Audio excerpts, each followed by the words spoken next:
to Alana McLaughlin, and she's talking about some of the activities that are involved in the commemoration of the 150th anniversary of the Civil War.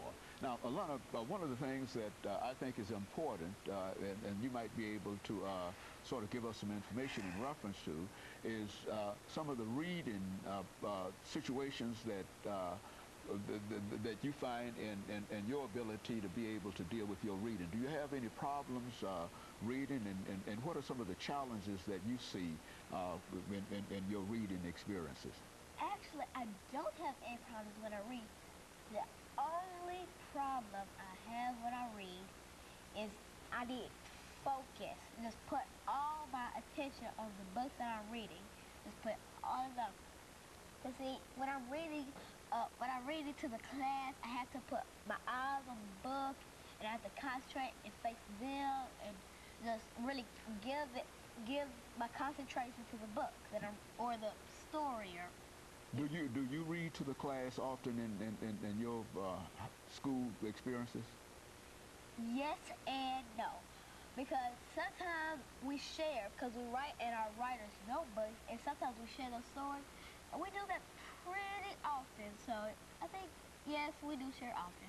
And so with what we're saying about in the Civil War here, you will be able to go back to your school and talk to some of your friends about this Civil War and about Harriet Tubman, and what would you tell them about Harriet Tubman from what your experiences are? Well, when I go back, I would go to some of my friends and say, hey Trinity, hey Alicia, hey Bernicia, let's talk about the Sesquicentennial, or the 150th anniversary of the Civil War. And they would know completely what I mean, because they're pretty smart girls. Like from Trinity Owens to Alicia Caney to Bernicia Lake, they're all like my friends, and they're pretty smart like me. They're still all smart, and they're all into the Civil War, and all of you will be able to perhaps know more about Harriet Tubman and some of these other great women who played a real role in the Civil War. Is that it? Now, what has your mother done in terms of trying to bring you about in terms of your reading ability? Well, sometimes she takes me to the bookstore to buy a book, and then when I was in the bookstore, I came across this book called Among the Ghosts. I flipped through it, read the teaser, and said, hey, Mom, I want this book. So she said, okay, let's buy it. So I got it, and then when I flipped to the back page, I noticed that Amber Benson was Tara McClay on Buffy the Vampire Slayer, the show, and I was like, I watch that show all the time, and I recognize that face. You recognize him. You know the characters, the author of that book. Is that what you said? How do you happen to know the author of that book? Because she started as Tara McClay on Buffy the Vampire Slayer, the show, and I watch that show not often, but occasionally. And so now she puts it out in a book and for children, to young children to read.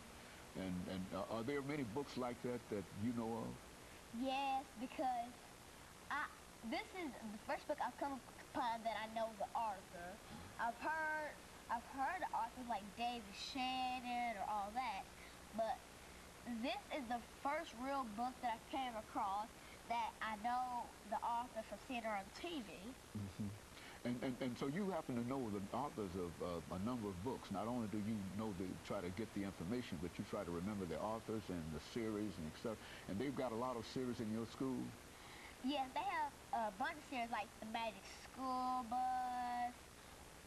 I can know David, all the David books by David Shannon. All those books, they have a bunch of series of them, like Science Books, Science Takes. They have a bunch of series in my library. And so all of you have an opportunity at a certain time to go to the library and read. If we ask our teacher, we can go down to the library and pick out a number of books, only if we return our books, because we have to take responsibility and be respectful of the books because they cost money. And so you've been quite respectful of books and responsibility, and going to the library and checking out books, and even in the third grade, you think that you can encourage young people your age to become involved in the celebration? We've got about 5 minutes.